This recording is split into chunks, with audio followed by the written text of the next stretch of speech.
మోకాళ్ళలో గుజ్జు రికవరీ అవ్వాలంటే ఎవరికి ఎలాంటి కొత్తగా ఏం తెలియదనమాట. సో ఎలా రికవరీ చేసుకోవాలి, ఆ గుజ్జుని మళ్ళీ ఎలా తీసుకురావాలి అనేది చాలామందికి అవగాహన లేని విషయం అనమాట. సో ఆ అవగాహన లేని విషయాన్ని ఈరోజు మనం తెలుసుకోబోతున్నాం. మోకాళ్ళలో గుజ్జు తయారీ అవ్వాలి అంటే మనం కొన్ని యోగాసనాలని, కొన్ని ఎక్సర్సైజుల్ని ఈరోజు మనం తెలుసుకోబోతున్నాం. అలాంటి ఎక్సర్సైజులు చేస్తూ మన మోకాళ్ళలో గుజ్జుని ఎలా ఉత్పత్తి చేసుకోవాలనేది ఈరోజు మనం తెలుసుకోబోతున్నాం. ముందుగా ఎలాంటి ఎక్సర్సైజ్ చేద్దాం అనేది ఇప్పుడు చూద్దాం ఒకసారి.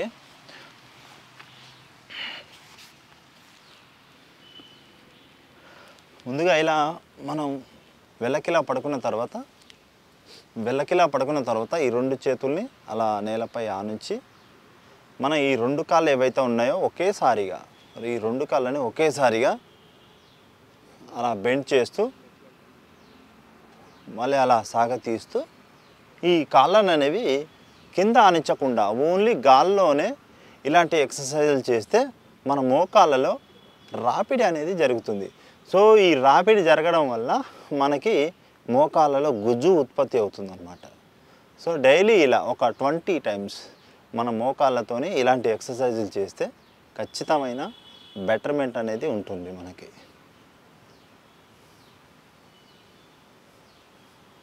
సో చాలామందికి ఈ 2 లెగ్స్ అనేవి చేయడం చాలా కష్టంగా ఉంటుంది. సో వాళ్ళ కోసం ఏంటంటే మనం సింగిల్ లెగ్ బెండింగ్ కూడా చేయొచ్చు అనమాట. ఇలా 1 2 3. సో ఇలా సింగిల్ బెండ్ లెగ్గింగ్ కూడా చేస్తే మంచి బెటర్మెంట్ ఉంటుంది అనమాట. సో ఈ లెగ్తో కూడా ఒక 10 అంటే ఒక కాలుతో ఒక 10 సార్లు అలా చేస్తే మనకు మోకాళ్ళలో రాపిడి అనేది జరిగి గుజ్జు అనేది ఉత్పత్తి అవుతుందన్నమాట.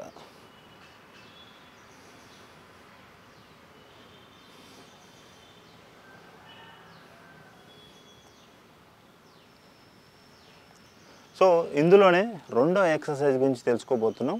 అదే సైక్లింగ్ అనమాట. సో మనం సైక్లింగ్ చేస్తూ మోకాళ్ళలో మడుస్తూ ఓపెన్ చేస్తూ ఉంటాం కాబట్టి అందులో కూడా రాపిడి జరుగుతుంది. రాపిడి జరగడం వల్ల మనకి గుజ్జు ఉత్పత్తి అనేది ఖచ్చితంగా అవుతుంది. సో ఇప్పుడు ఆ సైక్లింగ్ ఎలా చేద్దామో ఒకసారి చూద్దాము. ఇప్పుడు ఇలా మనం సైకిల్ని ఏ విధంగా తొక్కుతామో అదే పడుకొని మనము ఆ పొజిషన్లో చేస్తూ ఉంటాం అన్నమాట. ఇలా చేయడం వల్ల మనకి గుజ్జు అనేది ఖచ్చితంగా ఉత్పత్తి జరిగి మనకి ఆ మోకాలు సమస్య నుంచి బయటపడేస్తుంది అన్నమాట. ఇలా ఒక 20 టైమ్స్ చేస్తే ఖచ్చితమైన ఫలితాలు అనేవి మనకి ఉంటాయన్నమాట.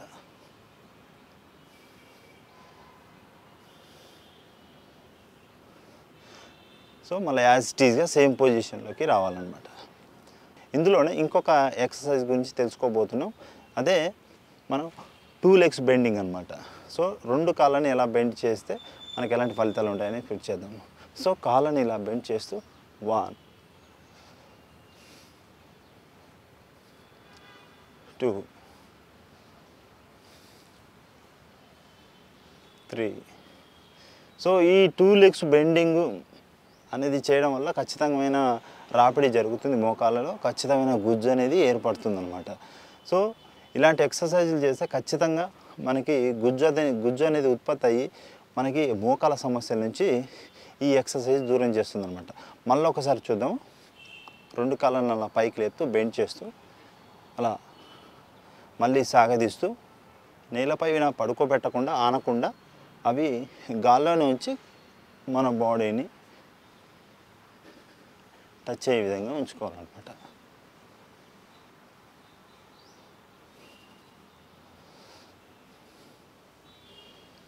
మోకాళ్ళ గుజ్జుని పెంచుకునే క్రమంలో మనం చైర్లో కూర్చొని చేసే ఎక్సర్సైజులు కూడా ఉన్నాయన్నమాట. సో ఆ చైర్లో కూర్చొని ఏ విధమైన ఎక్సర్సైజులు చేస్తే మన మోకాళ్ళలో గుజ్జు తయారవుతుంది అనేది ఇప్పుడు ఒకసారి చూద్దాం. నేను కూర్చుంది చైర్ పొజిషన్లో. ఈ చైర్ పొజిషన్లో కూర్చున్న తర్వాత మనము కాళ్ళని అలా ఒక్కసారి సాగదీస్తూ అలా బెండ్ చేయాలి. సాగతీస్తూ అలా బెండ్ చేసినప్పుడు మన మోకాళ్ళలో రాపిడి అనేది జరుగుతుంది. ఆ రాపిడి జరగడం వల్ల మన మోకాళ్ళలో గుజ్జు ఏర్పడుతుంది. సో అలా చైర్ పొజిషన్లో కూర్చున్న తర్వాత కాళ్ళను సాగదీస్తూ అలా బెండ్ చేయాలి. ఒక లెగ్గుతోని ఒక 20 టైమ్స్ 20 సార్లు ఇలా చేయగలిగితే మన మోకాళ్ళలో రాపిడి అనేది జరుగుతుంది, గుజ్జు అనేది ఉత్పత్తి జరుగుతుంది అన్నమాట. సో ఈ కాల్తో ఎలా చేశారో ఈ లెగ్గుతో కూడా అదే విధమైన ఎక్సర్సైజ్ చేద్దాము.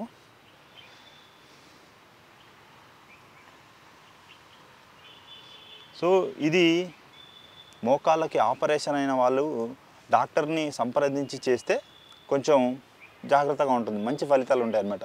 సో వాళ్ళ పర్యవేక్షణ, వాళ్ళ అనుమతి తీసుకొని ఇలాంటి చేయొచ్చా లేదా అనేది కనుక్కొని చేస్తే ఇంకా మంచిదన్నమాట. సో ప్రెగ్నెన్సీ లేడీస్కి ఏంటంటే ప్రెగ్నెన్సీ లేడీస్ క్యారీ చేస్తారు కాబట్టి సో వాళ్ళకి మోకాళ్ళ పైన ఎక్కువగా ప్రెషర్ ఉంటుంది.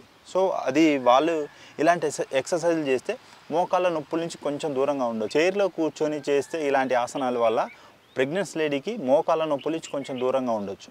సో ఎలా చేద్దామని మళ్ళీ ఒకసారి చూద్దాము. కాళ్ళని ఇలా సాగతీసిన తర్వాత మళ్ళీ అలా బెండ్ చేస్తూ ఈ లెగ్గును అనేది కింద పెట్టకుండా అలాగే గాల్లో ఉంచి గాల్లోనే లేపాలన్నమాట ఇలా.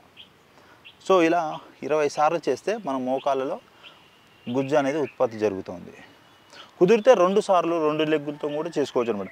చైర్ పొజిషన్లో ఉంటాం కాబట్టి అలా 1 2 3 4 5 ఇలాంటి ఎక్సర్సైజ్లు కాళ్ళు ముడిచి చాపడం వల్ల జరిగే రాపిడిలో మోకాళ్ళ గుజ్జు అనేది ఖచ్చితమైన ఉత్పత్తి జరుగుతుంది. సో రెగ్యులర్గా ఇలాంటి ఎక్సర్సైజులు చేస్తే మోకాళ్ళలో గుజ్జు అనేది ఖచ్చితమైన ఉత్పత్తి జరుగుతుంది. మోకాళ్ళ నొప్పుల నుంచి మనం దూరంగా ఉండవచ్చు.